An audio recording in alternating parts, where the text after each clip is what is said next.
This is Dr. Butler, and we are going to do some rotational dynamics examples. And I wanted to work through these with you. So this first one is the propeller. It was given in the notes. We just did not get finished with it. So example 12:11, starting an airplane engine. An engine in a small airplane has a torque of 60 Newton meters. It drives a 2-meter long 40 kilogram propeller. How long does it take to reach 200 RPMs? All right, so the given information in this is that we have a torque that is 60 Newton meters. We know that. We know that we have this propeller, which is 2 meters long, and it's a 40 kilogram propeller, and it's going to rotate. So we need to know the I of that. And it is going to rotate about the center of mass. And we are going to estimate it as a rod. And so we can look up our formula for that in a rod. The rotational inertia is 1/12 mL squared.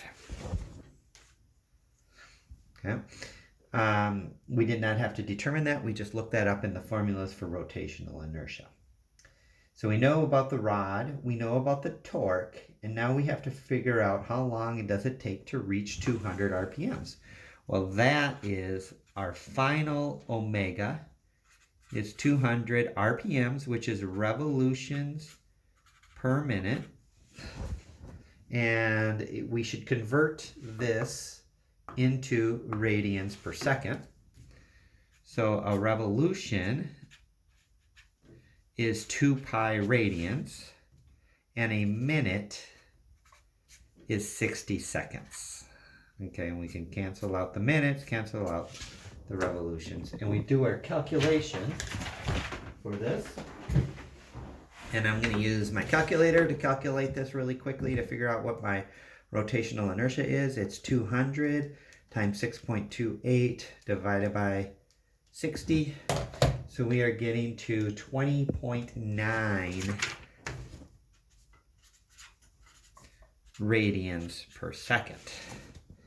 We also know that our omega 0 is 0. So what are we going to do to figure out how long? That's the last thing, which is time to do this. Well, we can use our torque equation.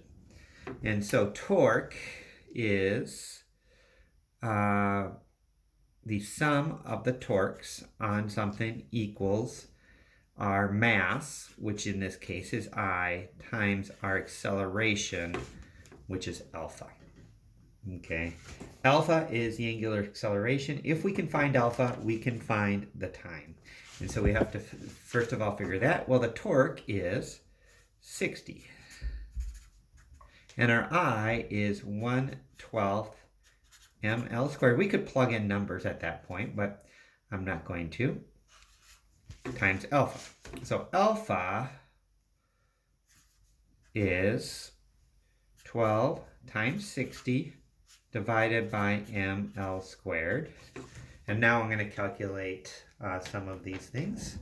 So we have 12 times 60 divided by the mass, which is 40 kilograms, divided by the length, which is 2 meters squared. Gives me an alpha of 4.5 radians per second squared. So now we have an alpha, we have an omega 0, we have an omega final, and we have to calculate time. So we will use one of the kinematic equations to do this.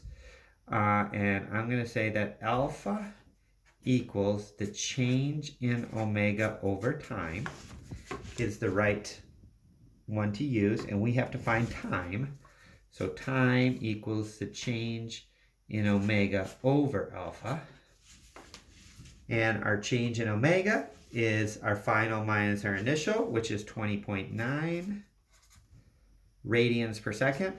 And our alpha is 4.5 radians per second squared. The units work out and they cancel out. So we get 20.9 divided by 4.5 gives us 4.64 seconds. It's how long it would take to get up to full speed, 20 RPMs. All right, so that is one question using torque, and the key concept there was using the torque equation for Newton's second law. That is the key concept that we are trying to show with this. All right, let's do another example using torque. We could do the next example using energy as well, but I'm going to show you with torque. I have a pulley that has this rope around it, and it has a mass that's hanging on it. Okay, the pulley is mass 1, the weight hanging is mass 2, and it is at a certain height. Question is, how long does it take for the mass to hit the table below if it's a frictionless pulley? For that, it's not just going to drop at gravity because the pulley is going to resist the effort of this.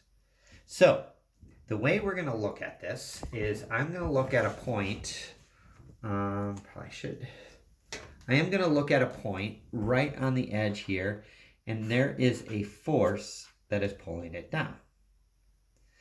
All right, that's going to be pulling down on this thing, and that force is tension. Okay.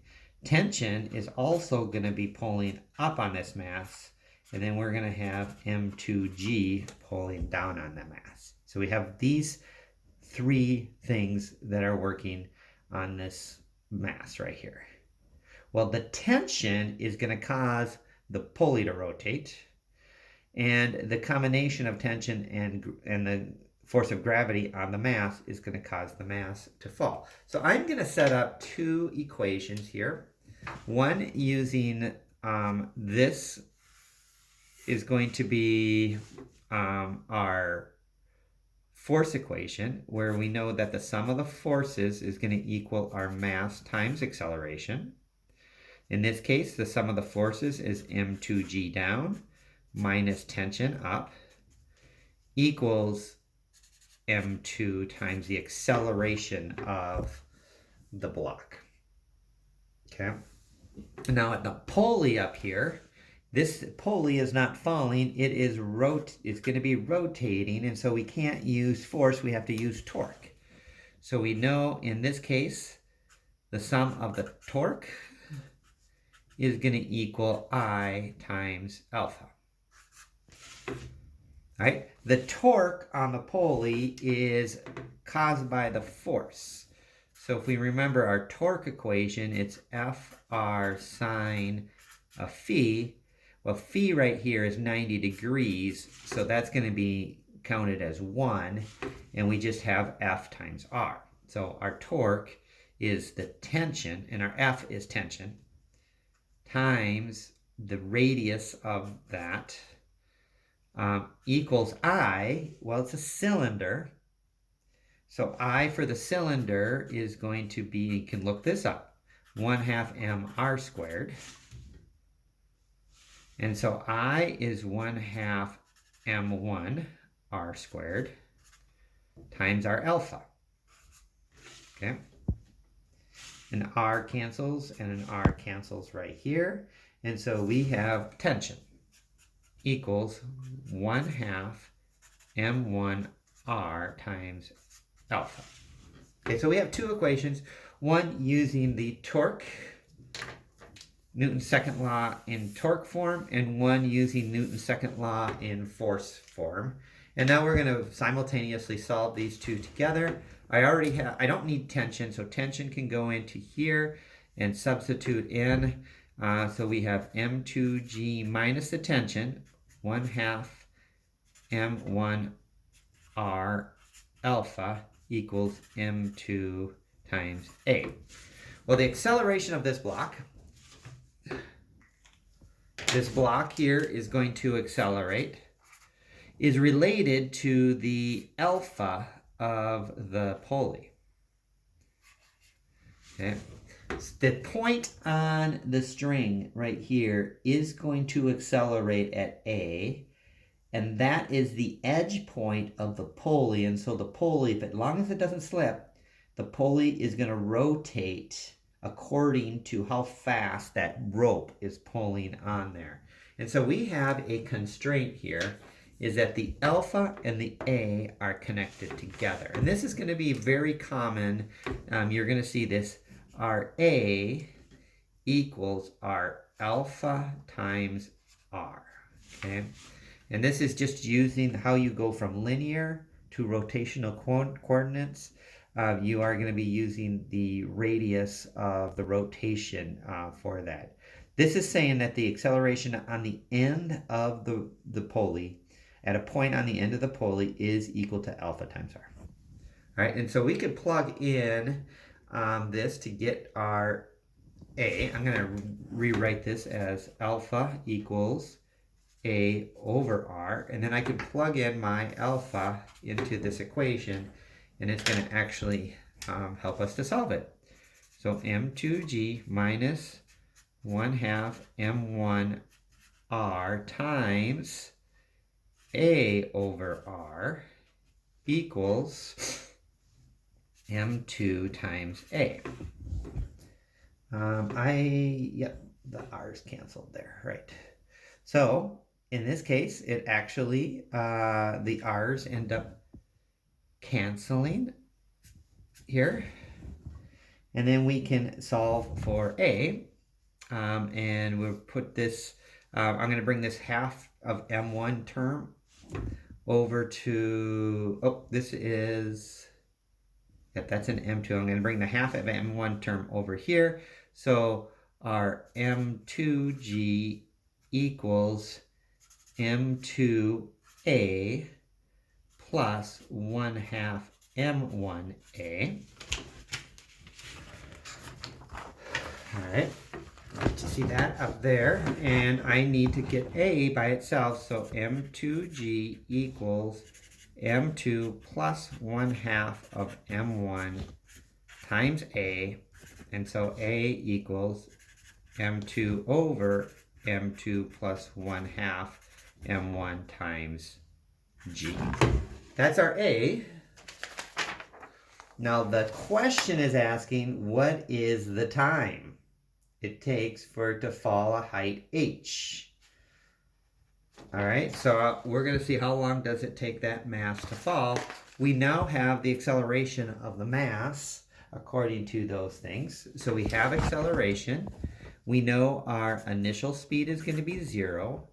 We don't know what our final speed. We do want to know time. And we know our change in y is going to be h. And we know what our acceleration is. Check. I'm not going to rewrite that there. So we have to use a kinematic formula to calculate the time. And if I look at all of these kinematic formulas, and looks like the best one to use would be the change in y equals v0 times time plus 1/2 at squared. Our starting speed is 0, so we can cancel out that term. And then just plug in these things. Our change in y is h times 1/2 of A, which is m2 over m2 plus 1/2 m1 times g times t squared. And we're trying to find t. So solve for t squared. I'll put on one side. I'm going to bring all of that stuff over. The 2 goes up. So we have 2 times h times, this term is going to go on top, m2 plus 1/2 m1. And then the g and the m2 go on the bottom, m2 times g. And then our t is just the square root of all that, which is fun. 2h m2 plus 1/2 m1 over m2 times g. And that's our time. A little complicated, but there you go. That is the full solving of this kind of problem. Good luck.